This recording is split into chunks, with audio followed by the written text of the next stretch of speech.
dad married Eve when I was a tween.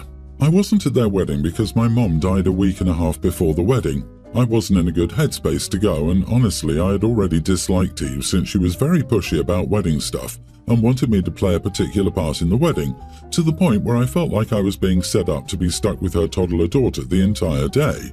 Dad and Eve basically harassed me that whole morning until they left to come. They would not let it go. I ended up staying with my maternal grandma the entire day. My dad and Eve were really not happy with me. Eve said her daughter was sad not to have her new sister beside her that day. My dad and Eve had my twin half-siblings less than a year later. They and my stepsister were told a lot about the wedding and how I missed it, and it was super sad that I didn't get to be there. They claimed I was sick. I won't lie, it did bother me. In the last few months, my stepsister and half-siblings, now young grammar school age and tween, have asked me why I don't act sad that I missed the wedding. My stepsister said I don't act like I'm upset that we didn't get to do our sister dance at the wedding, something that she revealed to me and I was never told about by my dad or Eve. She also said I never act excited when Dad and Eve talk about redoing their wedding with all of us there. I confronted my dad and Eve about the whole sister dance, and they said it was something they'd planned to surprise us both at the wedding, but I ruined it. We got together with Dad's family on Saturday. Eve brought up the wedding and was reminiscing about the almost perfect day and stuff like that.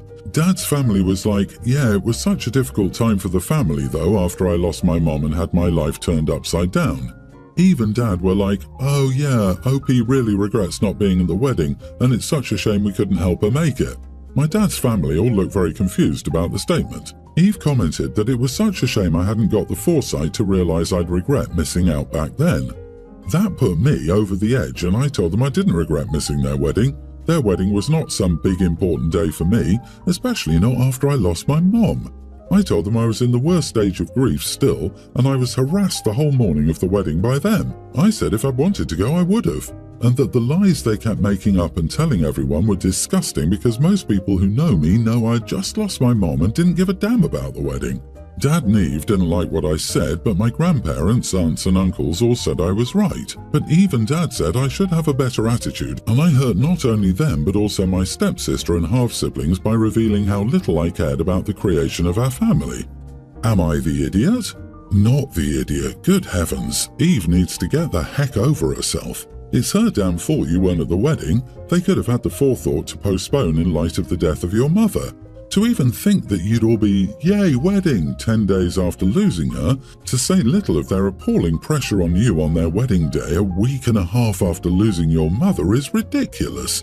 You were a tween. You needed support and understanding and to have your father on your side. Eve is still harping on it years and years and years later. Wow, the woman needs therapy or something. Honestly? A part of me thinks that they should have cancelled, even if it ultimately meant having to have a much smaller wedding down the line. The most critical role OP's father had in the weeks after her mom died was to be there for her and help her through her grief. He was more concerned over OP not attending his wedding, which quite possibly could have been in the same week as her mother's funeral, which honestly, to me, does not say anything good about him as a person or a parent. I wonder if OP's dad and Eve even went to the funeral because it sounds like they couldn't give a damn about her or her death, considering when the entire family brought it up that OP lost a parent during the time of their wedding. They reacted like, oh yeah, okay, moving on back to the US. They genuinely sound like they wanted the ex out of the picture as much as possible even though she was dead, and her being dead just seemed to have worked out in their favour in their minds. I'm so sorry, honey. Your father has zero empathy for you. Do what you need to take care of yourself, okay? My wife Alice has had an eating disorder her whole life. She doesn't allow herself anything with too many carbs or sugar. Her meals are mostly veg and protein. When we first started dating, she was motivated to change that about herself and develop a healthier relationship with food. She started seeing a therapist and a doctor and was doing well. She came a really long way and I was doing whatever I could to support her. But when we had our two daughters, pre-tween and tween, she went right back to square one because she was insecure about her body. She completely refused to get any help because she didn't want to gain weight. I've done everything I could to help her, but she's completely against it now. My daughters and I usually have the same thing for our meals, and Alice eats the low-carb, low-fat version of it. Recently, our older daughter expressed that she wants to start eating what Alice has, and she'll give reasons that sound like exactly what Alice would say. For example, one night we were having rice, salmon and veggies for dinner. My daughter said, "Dad, don't put rice on my plate, I'll be bloated tomorrow." I asked her why she said that and she couldn't answer me. She completely refused to have the rice and I obviously can't force her, but she's been doing it more often lately. I sat her down and explained that carbs aren't bad for her and it's essential to her growth and health that she has a balanced diet. I thought that she understood what I was saying, but it hasn't helped one bit because she still refuses to eat any rice, potatoes, bread or snacks at all. I told my wife that she needs to stop making comments about her appearance and labeling certain foods as bad because it's affecting our daughter, and I'm scared of what level this could get to for such a young child. My wife said, "Oh, sorry, let me just switch my eating disorder off for you, darling. I didn't realize it was such an inconvenience." This ticked me off and I told her to stop being sarcastic and passive-aggressive. I said I'm genuinely worried about our daughter and we need to do something to nip it in the bud before it gets worse for her. She said I'm daft for bringing that up with her when she struggles with food too. She said, "If I knew how to help someone who struggles with food, I wouldn't have spent my entire life struggling." My mind is a jumbled mess. I think I'm just going to seek help on how to help my daughter and do it on my own, but I feel like we won't make progress if my wife keeps making comments about food in front of her. She doesn't get to refuse help. She is sick and your kids are starting to get it too. So like any contagious illness, when kids are involved, she has to see a specialist doctor, or you have to keep the kids away from her. Did you make some unhelpful comments? Yes. Were you desperate? Also yes. So not the idiot. This crap needs to be sorted out ASAP before she messes up your kids even more than she already has. Right? Yes, it will be tough for her, but it's her responsibility as a parent to grit her teeth and deal with her issues. At this point, it's not just your wife who has to get help. Your kids need it too. They're already on the path of having a lifelong eating disorder. It's utterly shocking to me that OP's wife isn't saying, "Oh my God, I'll do anything to help keep my kids from ending up like I did." I mean, what the heck? OP, get your daughter to her own therapist and get your daughter's doctor involved too. I don't know how parental rights work if your wife objects, but do what you have to do. Your daughter's health trumps your wife's feelings. The other day I, 28 male, went to a work party that one of my friends, 28 female from uni, who also works at the same company, was attending. At the end of the night she asked if I could drop her at the tube station or home since I'd come by car. I didn't drink because I was driving.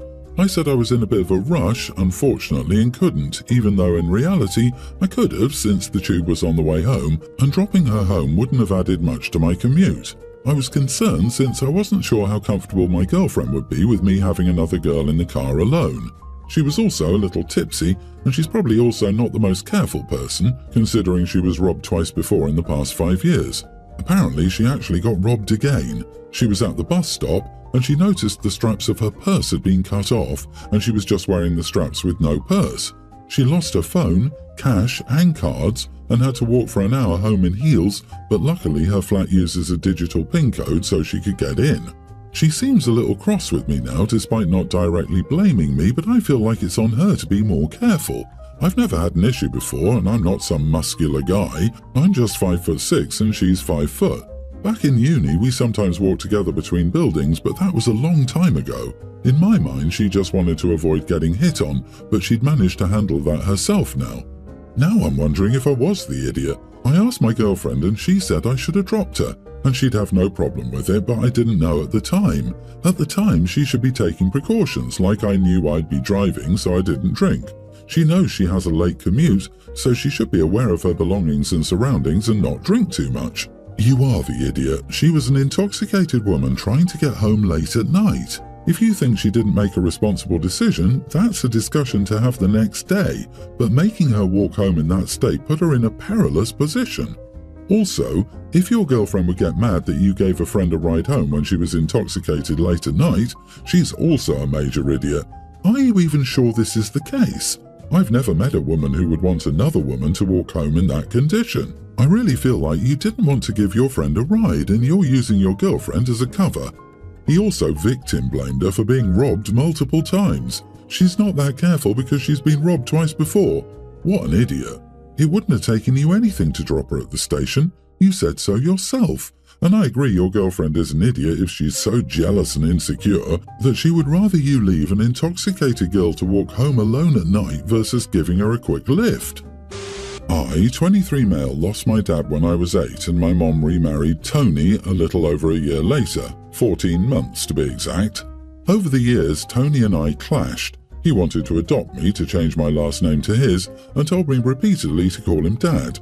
I didn't want that, and 2 judges denied the adoption petition after I spoke to one of them. Neither was happy with the outcome, but I was relieved. Tony and my mom have 3 daughters together, my half-sisters.